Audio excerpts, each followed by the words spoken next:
Welcome back to the Wild Wisdom New Moon practice. I'm Michelle McEwen, and each new moon I share a practice for the lunar cycle. These practices are crafted to keep you spiritually nourished and to help you continue to expand your spiritual growth. This month, our practice is the heart of belonging. The river is sick. She turned towards me before sweeping her arm across the broad expanse of waterways. It was late in the dry season, the build-up to the wet. The water was low, revealing thick clay banks along the edges. Birds gathered along the shoreline while crocodiles drifted silently through the still water. Mats of invasive weeds spread across the brown surface. "The river is sick," she repeated. There was an edge of authority to her voice. I stood silently beside her, looking across the wetlands. I'd seen the weeds. I'd noticed the low water and its colour. Now I saw it through her eyes. I remember when I was a girl running across the water lilies to the crocodile nests to steal the eggs while those crocs were away hunting. She fell silent for a moment, looking across the brown water. And there are too many boats going out every day. The water is so low. Yellow water can't sustain this. It needs to be left alone.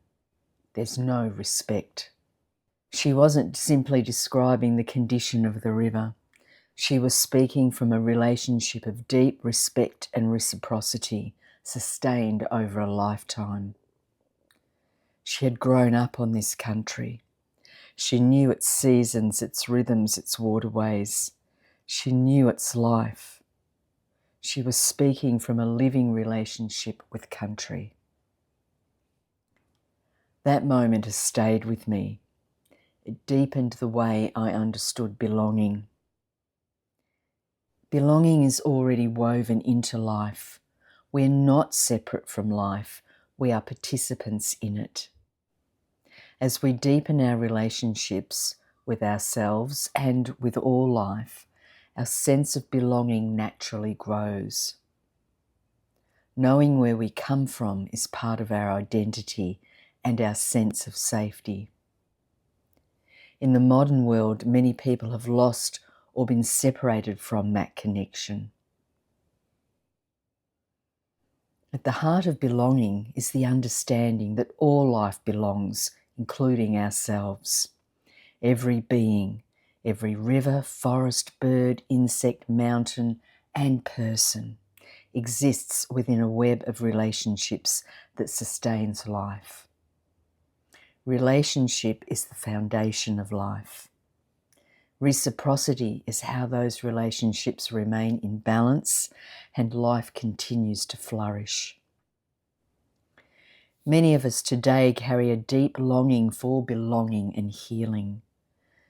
Beneath that longing is often a desire to feel safe, grounded, and at home within ourselves.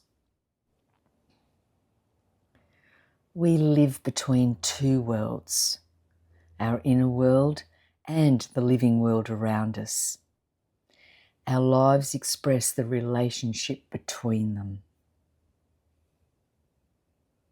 The spiritual heart is our inner home. As we become more at home within ourselves, our awareness of our belonging to life deepens. It is the place within us where trust, presence, wisdom, and love reside. It's where all our inner resources come together. As we tend this inner world, we cultivate a deeper sense of belonging within ourselves. And this inner home naturally reaches towards an outer home. One of my earliest childhood memories is the rock pools of Cornwall. I can still smell the fresh salty air and hear the cries of the seagulls as they soared on the air currents or fought over chips and bread crusts. I'll never forget the feeling of wonder as I explored that shoreline. Soon afterwards, we came to Australia, where I first encountered the Southern Ocean. My heart was lifted in wonder. I recognised it immediately as the place where I belonged. It was a knowingness, a feeling I couldn't yet articulate. Perhaps you have a place like that too. A river, a stretch of coastline, a mountain, a forest, a garden, a place where something within you settles, where the world feels familiar and where you experience a deep sense of ease and belonging. Perhaps your heart recognised something there that words could not yet express.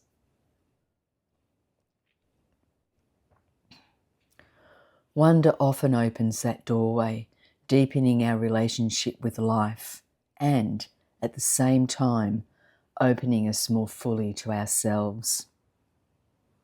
Belonging isn't something we search for, it's something we cultivate. As our sense of belonging deepens, so too does our desire to care for and protect the life around us. Through deep, respectful and reverent relationships with ourselves and with all life, we become active participants in its flourishing. This relationship's never one-sided. Every breath reminds us of that. We receive life with every in-breath. We give ourselves back to life with every out-breath. Giving and receiving, receiving and giving. Participation, reciprocity, belonging. This month is an invitation to deepen your relationship with life, to cultivate belonging through attention, reverence and reciprocity.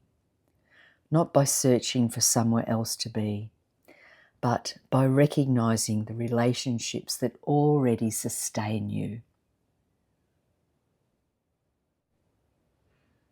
Take some time to journal with the following questions. What is my earliest memory of feeling captivated by life? What place has given me the deepest sense of belonging? What relationships nourish my heart and strengthen my sense of being at home in the world? Where am I being invited to deepen my relationships with myself and with all life? What does reciprocity look like in my life at this time?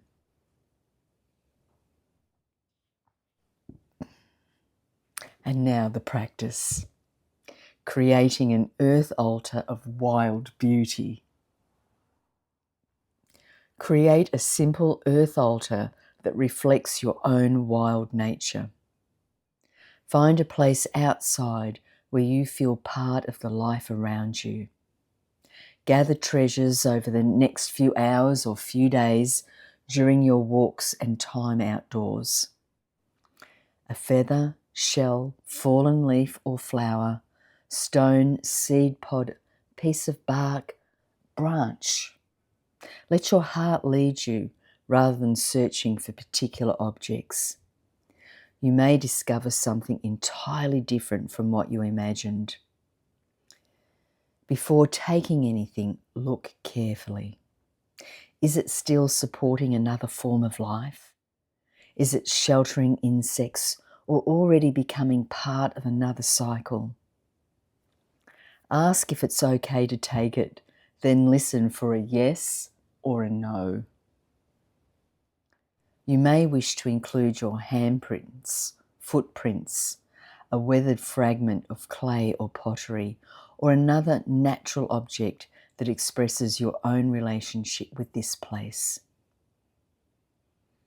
Allow the altar to reflect your own wild beauty as well as the beauty of the earth. As you place each piece on your altar, spend a few moments acknowledging where it has come from and the relationships that have sustained it. You may also wish to make a simple offering to the spirit of the land, a prayer, an act of care, a moment of gratitude, tending the place, leaving a bowl of milk and a little honey, or another gesture that expresses respect and reciprocity. When your altar feels complete, leave it as it is. Return to it over the next few weeks, leading to the full moon, and simply observe. Wind, rain, sun, insects, animals, and time will all become part of its story. Nothing needs to remain unchanged for it to be beautiful or meaningful. Each object is precious because of the life it has lived, not because we possess it. Appreciating things exactly as they are without needing to hold on to them brings us a profound sense of freedom, presence, and belonging. We don't need to possess what we belong to.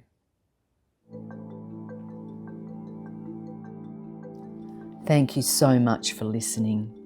These wild wisdom practices can be returned to at any time. They are created to help you to stay in rhythm with yourself, with the land, and with the unfolding of your life. If this resonated with you, feel free to share it with friends.